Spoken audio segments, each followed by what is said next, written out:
जय माता दी। नवरात्रि का आज महानवमी का दिन है। महानवमी के अवसर पे मरवन प्रखंड के करजाडी पंचायत में परतापुर गांव में अवस्थित मां मनोकामना देवी मंदिर प्रांगण में अभी पहुंचे हैं। नवरात्रि के अवसर पे विभिन्न पूजा पंडाल और तमाम वैसे मंदिर जहां की एक पौराणिक कथा बताई जाती है, उन जगहों पे जाके बीडी न्यूज अपना एक सीरीज चला रही है और वहां की पौराणिक इतिहास को बताया जा रहा है। इस कड़ी में अभी हम पहुंचे हैं मुजफ्फरपुर शहर से करीब 20 से 22 किलोमीटर की दूरी पे अवस्थित यह करजाडी का परतापुर गांव कहा जाता है, जहां मां मनोकामना देवी मंदिर जो काफ़ी खूबसूरत और भव्य मंदिर का जो दृश्य आप देख पा रहे होंगे, इस तरह का मंदिर शायद मुजफ्फरपुर शहरी इलाकों में भी नहीं देखी जाती है, जो कि एक ग्रामीण क्षेत्र में देखी जा रही है। और नवरात्रि के दिन में भव्य रूप से मां की पूजा अर्चना की जाती है। हजारों की संख्या में भक्त यहाँ पहुँचते हैं, बड़ी संख्या में दूर दूर से लोग आते हैं। मंदिर कमेटी के जो लोग हैं, जो स्थानीय लोग हैं, उन लोगों से हम बातचीत करेंगे और जानने का प्रयास करेंगे मंदिर का क्या कुछ इतिहास रहा है, मंदिर कैसे स्थापित हुई, माँ की क्या महिमा है, इन तमाम विषय को लेकर के बातचीत करेंगे। पहले तो जानना चाहेंगे कि नवरात्रि का दिन है, महानवमी का आज दिन है और भीड़ काफ़ी उमड़ रही है श्रद्धालु भक्तों की। हाँ, ये तो ऐसे अंदिना में भी यहाँ भीड़ रहता ही है। श्रद्धालु लोग आते हैं और यहाँ बिना कहे हुए इनका नाम ही मनोकामना है, इसलिए मन में जो कामना लोग करते हैं उनकी कामना पूर्ण होती है। और इसलिए बराबर लोग आते जाते रहते हैं यहाँ। और ये मुख्य 2 नवरात्र जो है, इस 2 नवरात्र में ज़्यादा से ज़्यादा भक्तों का आना होता है। पूजन पाठ भी कुछ विशेष रूप से होता है, महाभंडारा का भी आयोजन होता है, तो स्वाभाविक है जिसमें भीड़ होना ही होना है। महानवमी के अवसर पे प्रत्येक साल बड़ी भंडारा का आयोजन, प्रत्येक साल भंडारा। ये भंडारा का जो आयोजन होता है, ये किस उद्देश्य को लेकर के होता है, कैसे शुरुआत हुई? यहाँ की ये मान्यता है, जो इस भंडारा में जो महाप्रसाद का जो मैया को भोग लगता है और इस महाप्रसाद को जो लोग लेते हैं, उनका अधिक से अधिक लोगों का मन्नत पूरा हो गया है। अच्छा। तो इसलिए यहाँ जो है सो भंडारा में लोग ज़्यादा से ज़्यादा आया करते हैं और भंडारा में लोग भंडारा पा करके जाते हैं, प्रसाद लेके जाते हैं। प्रत्येक दिन माँ का अलग अलग भोग लगता है? हाँ, प्रत्येक दिन अलग अलग भोग लगता है। आज महानवमी के अवसर पे क्या कुछ माँ का भोग लगाया गया है? तो इसमें यहाँ एक सिस्टम है हमारे यहाँ जी। महीने के 30 रोज में 30 परिवार से 60 परिवार से अच्छा। प्रतिदिन अलग अलग व्यंजन बन के आता है यहाँ और मैया को ऐसे भोग लगता है, पका हुआ भोजन। और ऐसे जो है सो जो बाल भोग कहते हैं, वो प्रतिदिन यहाँ छेना, खोआ, फल, मिठाई, ये सब चीज़ तो रहता ही है।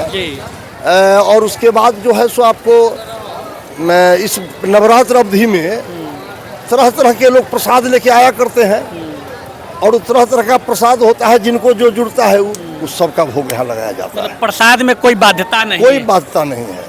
अच्छा, ये मंदिर की जो भव्यता दी गई है और जिस प्रकार खूबसूरत मंदिर बनाया गया है, शायद शहरी क्षेत्र में भी हम नहीं देखे हैं। और ग्रामीण क्षेत्र में इस तरह का मंदिर कब स्थापित हुई, कब जीर्णोद्धार किया गया, कब बनाया गया इसे? देखिए, यह स्थान तो बहुत पुराना है। अतीत काल में जिस समय ये नारायणी नदी बह रही थी। अच्छा, इसके आसपास से? हाँ, बगल से। अच्छा। इस जगह भी एक प्रमाण है, उसका एक पेड़ है इमली का, जो लगभग 500 साल से ऊपर का होगा। इमली का अभी इमली का है? हाँ, है, अभी है। अभी हमारे आज तक हम लोग, हमारे पिताजी, हम लोगों के बाबा, ये भी बताया जिस स्थिति में है इसी स्थिति में सब दिन बताते रहे, जैसा ही था इसी हिसाब में रहा है वो। तो उसी समय वहाँ इमली घाट लगता था उस जगह। अच्छा। उसी क्रम में यहाँ जो है सो मठ मंदिर का व्यवस्था था यहाँ पहले, लेकिन कोई काल ऐसा आया, बौद्ध काल रहा हो या इस्लामिक काल रहा हो, उस समय ये प्रथा नहीं थी जो हाँ ईंटे का और पत्थर का मंदिर बनाया जाए। उस समय कहीं भीत का भी था, कहीं था। तो इस स्थान को लोग मठ पर के गाछी कहा करते थे। इसे जहाँ है इस स्थान पर, इस जो स्थान अभी देख रहे हैं वो स्थान कंप्लीट उन्हीं का स्थान था। उस स्थान पर एक बार जो है सो पंचायत भवन बनाने के लिए उसका फाउंडेशन सब हो गया, बुनियाद भी बन गया, लेकिन चूंकि स्थान उनका था वह धीरे धीरे समाप्त हो गया, पंचायत भवन नहीं बन सका। उसी स्थान पर लोग एक महायज्ञ हुआ था एक बार, उसी स्थान पर लोग चाहे एक जग का क्या कहते जगशाला रखा जाए उसको, लेकिन वो जगशाला भी लिंटर हो गया, सब कुछ हो गया, लेकिन उसके बाद वो जगशाला समाप्त हो गया क्योंकि वो स्थान इनका था। तो इस कोई ना कोई अवरुद्ध आ जाता था। और जब इनका स्थापना जब नहीं हुआ था, ये विग्रह जो देख रहे हैं उसके पूर्व भी यहाँ लोग आते थे और उनके नाम से यहाँ मन्नत मानते थे और उनको पूरा होता था। अच्छा। ये मठ पर का गाछी बहुत बोला जाता था पहले से। हो सकता है जो इस्लामिक काल रहा हो चाहे बौद्धिस्ट काल रहा हो, उस समय यहाँ का व्यवस्था समाप्त लगभग ये 500 साल या उससे अधिक। हाँ, उससे कहा जा सकता है। अच्छा, मंदिर का स्थापना कैसे हुआ, किस प्रकार? मंदिर एक हमारे यहाँ थे एक संत जोगेंद्र जी महाराज, उनका सत्संग चलता था जोगेंद्र सत्संग के नाम से, जो मुजफ्फरपुर रानी सती में और रानी सती मंदिर में प्रत्येक साल अब भी होता है, अभी भी, और पूरे बिहार में उनका होता था, क्या कहते हैं यूपी में भी और सब दूसरे राज्यों में। उन्हीं का सत्संग एक बार हुआ मुजफ्फरपुर में। वो अपने गाँव में आए, जब गांव में आए तो उनके शिष्य मंडली आए, यहाँ लोगों ने प्रस्ताव दिया कि भाई आप यहाँ भी सत्संग करें, और वही सत्संग यहाँ हो रहा था। और ये बगल में जो स्कूल देख रहे हैं उसी में गुरु कक्ष बना हुआ था। उसी गुरु कक्ष में वो बैठे हुए थे, हम लोगों को पूर्ण स्मरण है जो उसी में हम लोग भी बैठे हुए थे। तब उसी समय प्रस्ताव हुआ, कुछ लोग कहा कि भाई यहाँ वो दुर्गा जी का मेला उला लगाने का लोग सोच रहा है, ग्रामीणों की सोच थी। ग्रामीणों की सोच। उन्होंने कहा कि ये अच्छी बात है, ये होना चाहिए, लेकिन उन्होंने कहा कि मेला क्या स्थापित ही हो जाए। उसी क्रम में चैत का महीना था, शनिवार का दिन था, और उसी दिन जो है सो वहाँ बाहर में पंडाल लगा हुआ था सत्संग का, और अंदर में सारे शिष्य लोग बैठे हुए थे। उस पंडाल में भजन चल रहा था, हे शिव प्रिय शंकर प्रिय हे मंगले मंगल करो। इसी क्रम में जो गुरु जी ध्यान में बैठे थे, उन्होंने ध्यान खोला, कहा कि हो अभी तो भगवती का आगमन हो गया। हम देख रहे हैं अष्टभुजी भगवती यहाँ आ गई, और पूरे उस परिसर में नहीं वो पूरे गुरु कक्ष में एक ऐसा सुगंध आया जो लोग सब कोई भ्रमित होने लगे, जब भाई क्या हुआ, ये अचंभित हो गए, ये कैसा है। और वो मुश्किल से 2 मिनट रहा, वो फिर समाप्त हो गया। ये कब, किस ईस्वी की बात है? ये 1997 की बात है। अच्छा, 97। और तब जो है सो ही कहे कि नहीं, तो आज ही उनका आदेश है, वो आज ही स्थापित। उसी दिन वो आए हैं, 2 ईंटा लेकर रखवा दिए, बस उसी दिन हो गया। उसके बाद यहाँ कुछ लोग कहने लगे कि भाई ये चैत का महीना था, ये सब होना ठीक नहीं था, ये खरमास है। उन्होंने कहा कि खरमास उरमास देवी देवता को नहीं लगता है। और पहले लोगों का ये भ्रम था जो हाँ ये सब कुछ नहीं होगा, लेकिन ऐसी इनकी कृपा हुई जो धीरे धीरे सारा व्यवस्था होते चला गया, और यही स्थिति है। मंदिर कब बनना शुरू हुआ?